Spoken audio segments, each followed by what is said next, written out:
Hello friends, welcome to mechanical studies. इस channel में आपको जीके जीएस रीजनिंग और मैथ का वीडियो हर रोज़ प्रोवाइड किया जा रहा है। तो प्लीज़ जो भी चैनल में नए हैं प्लीज़ चैनल को लाइक और सब्सक्राइब कर दीजिए। तो आज का video top 25 GK mix question का सीरीज है जो रेलवे एसएससी और बैंकिंग एग्जाम के लिए बहुत ही इंपॉर्टेंट है। तो चलते हैं आज के पहले क्वेश्चन की तरफ। तो आज का हमारा पहला क्वेश्चन है एपी कल्चर किससे संबंधित है। इसका राइट आंसर हो जाएगा मधुमक्खी पालन से। उसी तरह से एक आता है सेरीकल्चर।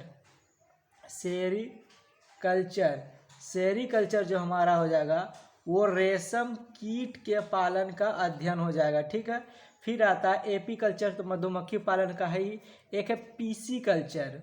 क्या होगा? PC culture. पीसी कल्चर जो हमारा हो जाएगा वो हो जाएगा मत्स्य पालन से संबंधित हो जाएगा। उसी तरह से फ्लोरिकल्चर, फूलों का अध्ययन। विटीकल्चर, एक है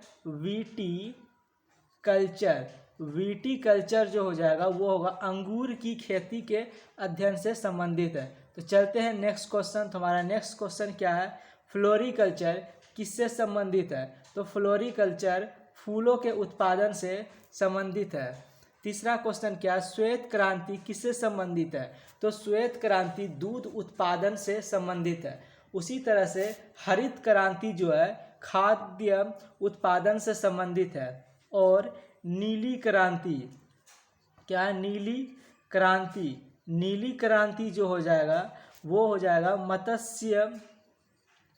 मत्स्य उत्पादन से संबंधित है। ठीक है, और फिर एक है भूरी क्रांति उर्वरक से संबंधित है। और रजत क्रांति क्या हो जाएगा? रजत क्रांति जो है हमारा वो हो जाएगा अंडा से संबंधित हो जाएगा, अंडे के उत्पादन से संबंधित हो जाएगा। फिर है पीली क्रांति जो है वो हो जाएगा तिलहन के उत्पादन से संबंधित है। उसी तरह से स्वर्ण क्रांति जो है वो है बागवानी से संबंधित है। जो चलते हैं नेक्स्ट क्वेश्चन की तरफ। और ये श्वेत क्रांति का जो जनक है उसको क्या बोलता है? वी कुरियन। ठीक, क्या है? वी कुरियन को जाना जाता है। ठीक है, और हरित क्रांति का जनक MS स्वामीनाथन को जाना जाता है। ठीक है, तो चलते हैं नेक्स्ट क्वेश्चन। हमारा नेक्स्ट क्वेश्चन क्या है? भारत के प्रमुख एल्युमिनियम कंपनी में से एक नाल्को किस देश की सहायता से स्थापित किया गया है? तो इसका आंसर हो जाएगा फ्रांस से। नाल्को का फुल फॉर्म क्या होता है? National aluminium company limited. एक होता है बाल्को, ये था नाल्को। एक होता है बाल्को किसके सहायता से बनाया गया है? तो सोवियत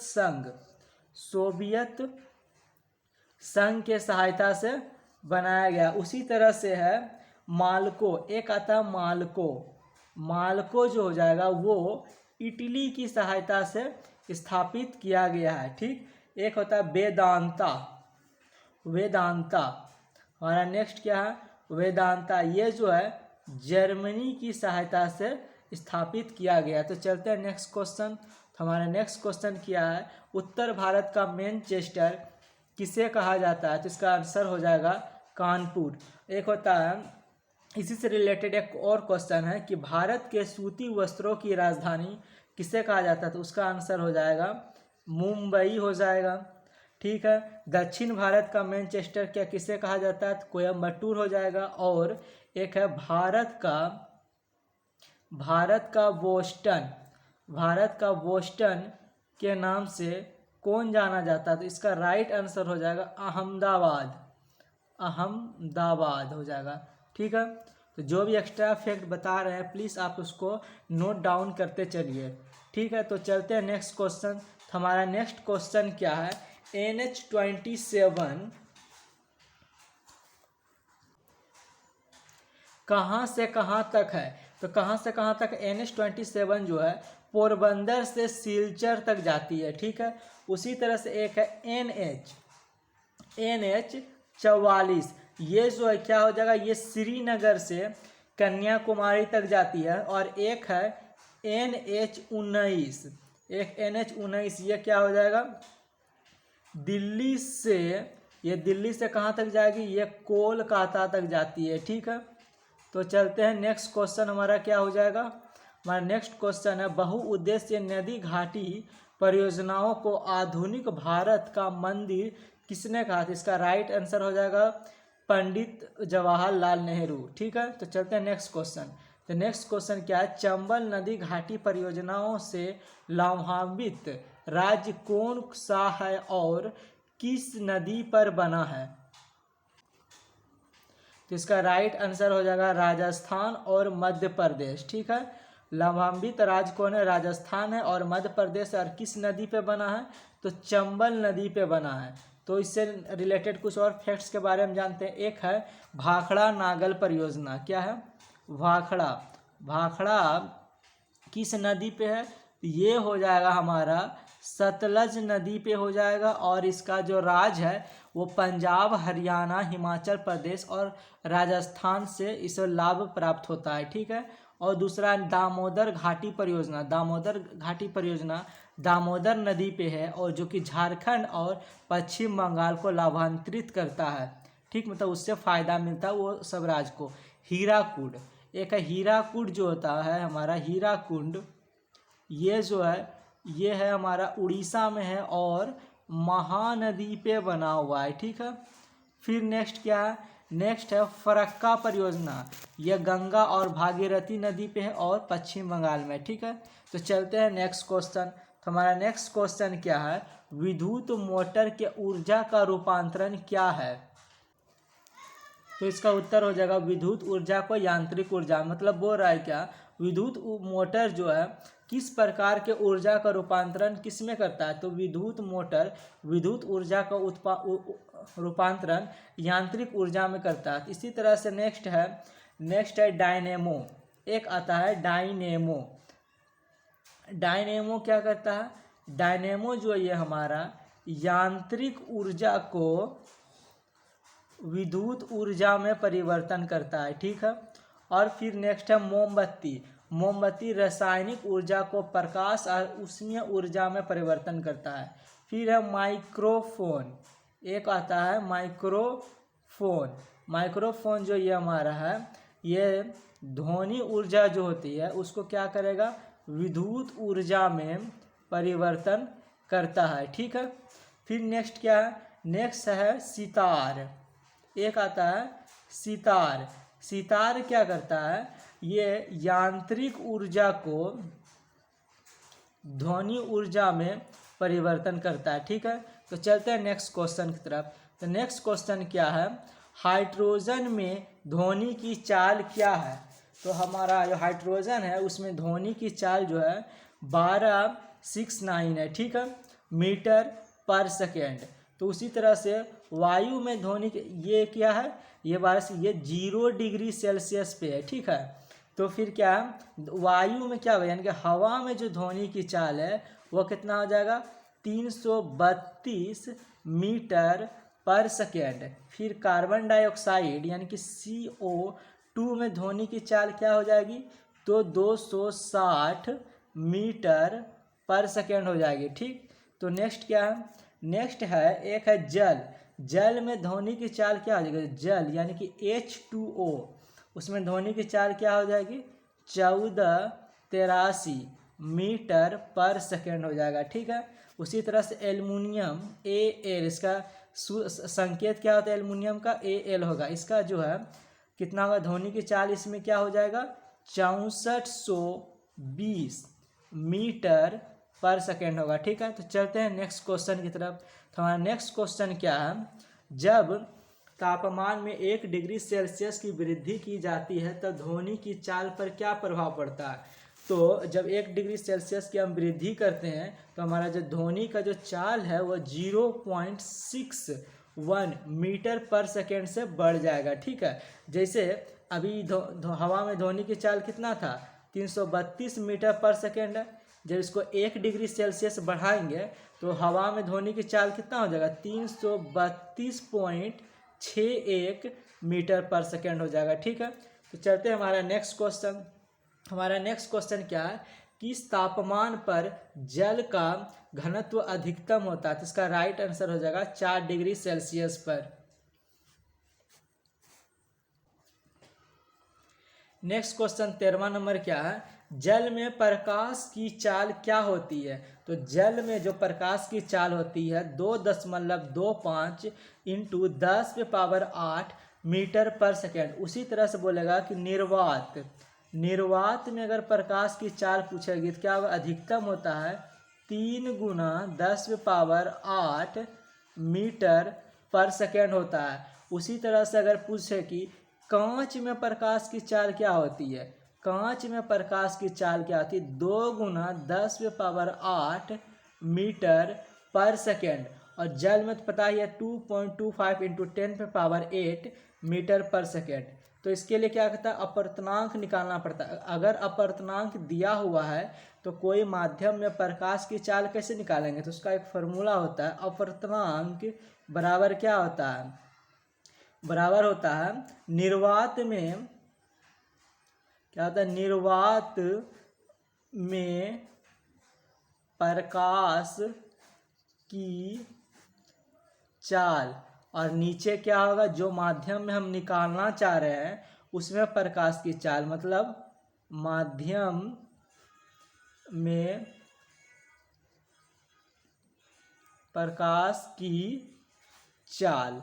यानी कि अगर अपवर्तनांक हमारा दिया हुआ है, ठीक है, तो और निर्वात में प्रकाश की तो चाल जानते हैं 3 इंटू 10⁸ मीटर पर सेकेंड होता है, तो माध्यम में चाल क्या होगा, तो यहाँ पर पुट कर देंगे उसका वैल्यू, और अपवर्तनांक दिया हुआ वो पुट कर देंगे, उसको सोल्व कर देंगे तो माध्यम में प्रकाश की चाल हमारा आ जाएगा। ठीक है, तो चलते हैं नेक्स्ट क्वेश्चन की तरफ। तो हमारा नेक्स्ट क्वेश्चन क्या है, 90 डिग्री पर झुके दो समतल दर्पण के बीच बनने वाले प्रतिबिंब की संख्या कितनी होगी? तो इसका आंसर कितना हो जाएगा, 3 हो जाएगा। इसका फॉर्मूला होता है 360/थीटा। थीटा कौन है, कोण है, यहाँ पर कितना है 90 डिग्री है ना, तो क्या करेंगे 360 को क्या करेंगे 90 से भागा दे देंगे, कितना कट गया, 4 बार में कट गया।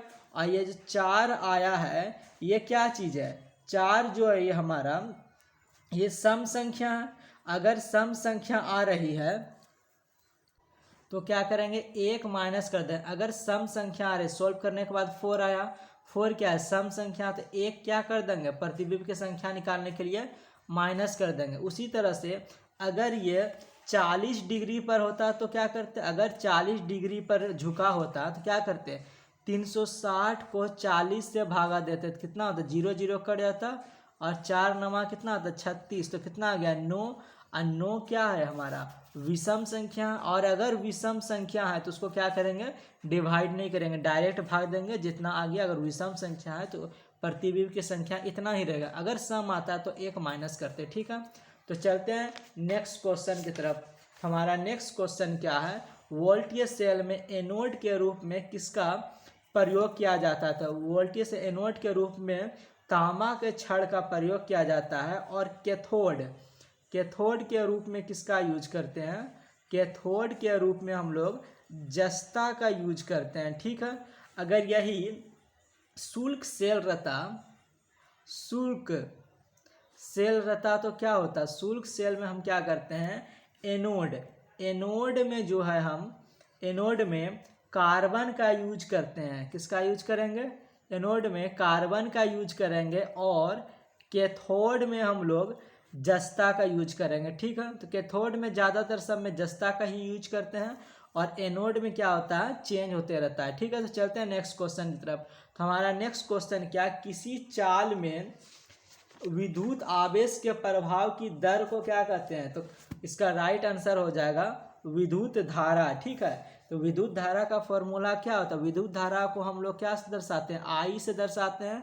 तो आई बराबर क्या हो जाएगा Q/T हो जाएगा। और Q क्या है विद्युत आवेश है, और की दर दिया हुआ है, यानी कि दर दिया हुआ, यानी कि T क्या हो जाएगा समय हो जाएगा। तो विद्युत धारा का फॉर्मूला क्या होता है आवेश बटे समय। तो चलते हैं नेक्स्ट क्वेश्चन की तरफ। तो नेक्स्ट क्वेश्चन क्या है, शंट एक अत्यंत कम प्रतिरोध वाला तार है जिसे गैल्वेनोमीटर के कोण से क्रम में लगाकर आमीटर बनाया जाता है। इसको आमीटर बनाने के लिए क्या करेंगे हम लोग, समांतर क्रम में शंट को जोड़ देंगे।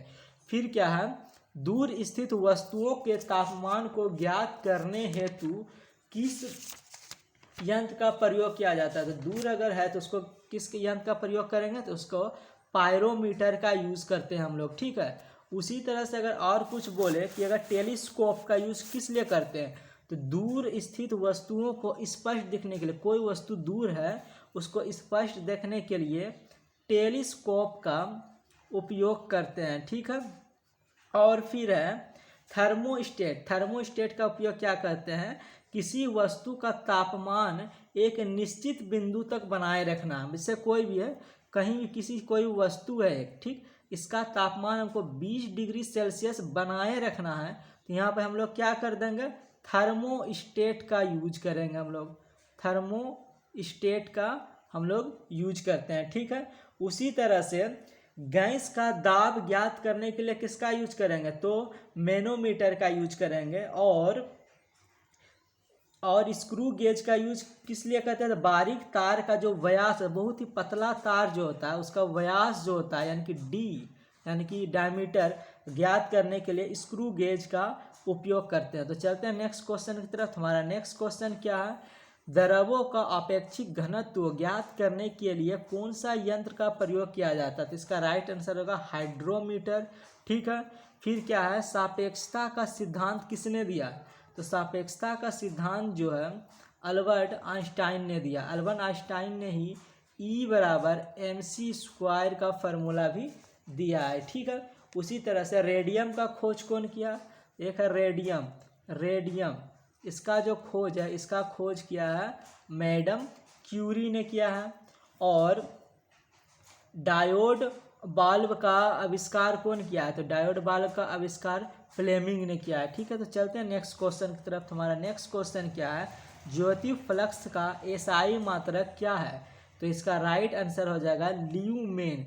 अगर ज्योति फ्लक्स बोला तो ल्यूमेन, ठीक। एक होता है प्रतिदीपित घनत्व, प्रतिदीपित घनत्व का एसआई मात्रा क्या होता है, लक्स होता है, ठीक है। और तरंगदैर्घ्य का एसआई मात्रा क्या होता है, एंगस्ट्रोम होता है। पृष्ठ तनाव का एसआई मात्रा, पृष्ठ तनाव का एसआई मात्रा न्यूटन पर मीटर होता है। ये सभी एक्स्ट्रा फैक्ट आप याद करते जाइए, ठीक है। और नेक्स्ट क्या है, 22वां क्वेश्चन है, सामान्य शरीर में ऑक्सीजन की औसत मात्रा का कितना प्रतिशत उपस्थित होता है, ठीक है। इसका जो राइट आंसर होगा कि हमारे शरीर में कितना परसेंट ऑक्सीजन पाया जाता है, तो वो हो जाएगा 65%। अगर कार्बन की मात्रा पूछे यानी कि कार्बन की मात्रा पूछे वो हो जाएगा 18%। और हाइड्रोजन यानी कि H2 की मात्रा पूछे तो वो हो जाएगा हमारा 10%, ठीक है। तो चलते हैं नेक्स्ट क्वेश्चन की तरफ। तो नेक्स्ट क्वेश्चन हमारा क्या है, आधुनिक आवर्त सारणी में जब हम वर्ग में ऊपर से नीचे आते हैं तो परमाणु का आकार पे क्या प्रभाव पड़ता है। जब बहुत सारा आवर्त सारणी है, इस टाइप से कुछ रहता है, ठीक है, इस टाइप से रहता है, ठीक है। इसमें जब हम ऊपर से नीचे की ओर आते हैं तो परमाणु का जो आकार है वो धीरे धीरे बढ़ता चला जाता है, ठीक है। तो चलते हैं 24वें क्वेश्चन की तरफ। तो 24वां क्वेश्चन क्या, कपड़े में जंग के धब्बे को हटाने के लिए कौन सा अम्ल का उपयोग किया जाता है, तो इसमें ऑक्सैलिक अम्ल का उपयोग किया जाता है, ठीक है। और ऑक्सैलिक अम्ल जो है फोटोग्राफी में भी प्रयोग किया जाता है। उसी तरह से अम्ल है, तो अम्ल जो है सिरका में कौन सा अम्ल पाया जाता है, तो सिरका में एसिटिक अम्ल पाया जाएगा, ठीक है। संतरा में कौन सा अम्ल पाया जाता है, सिटिक अम्ल पाया जाएगा। इसी तरह से इमली में हमारा टार्ट्रिक अम्ल पाया जाएगा। टमाटर में ऑक्सैलिक अम्ल पाया जाएगा, ठीक है। उसी तरह से नींबू में सिट्रिक अम्ल पाया जाएगा। तो आज का वीडियो में यहीं, और एक लास्ट क्वेश्चन ये है कि रक्त का पीएच मान कितना होता है, तो रक्त का पीएच मान 7.4 होता है। अगर पूछे कि समुद्री जल का पीएच मान कितना होता है, समुद्री जल का पीएच मान 8.4 होता है। अगर यही पूछे लार का पीएच मान कितना होता है, तो लार का पीएच मान 6.45 होता है, ठीक है। और दूध पूछे कि दूध का पीएच मान कितना होता है, दूध का पीएच मान 6.4 होता है, मूत्र का पीएच मान 6 होता है। ठीक है, तो आज का वीडियो हम यहीं तक रखते हैं और जो भी एक्स्ट्रा फैक्ट बताते हैं प्लीज़ आप उसको नोट डाउन करते चलिए ताकि रिवीजन करने समय आपको सुविधा हो। और जो भी चैनल में नए हैं प्लीज़ चैनल को लाइक और सब्सक्राइब कीजिए। और इस चैनल में चैप्टर वाइज मैथ का और चैप्टर वाइज रीजनिंग का और टॉप 25 जीके का जो MCQ सीरीज चल रहा है वो प्ले लिस्ट में अवेलेबल है। ठीक, तो आप वहाँ से जा करके उस वीडियो को कंप्लीट देखिए। Thank you.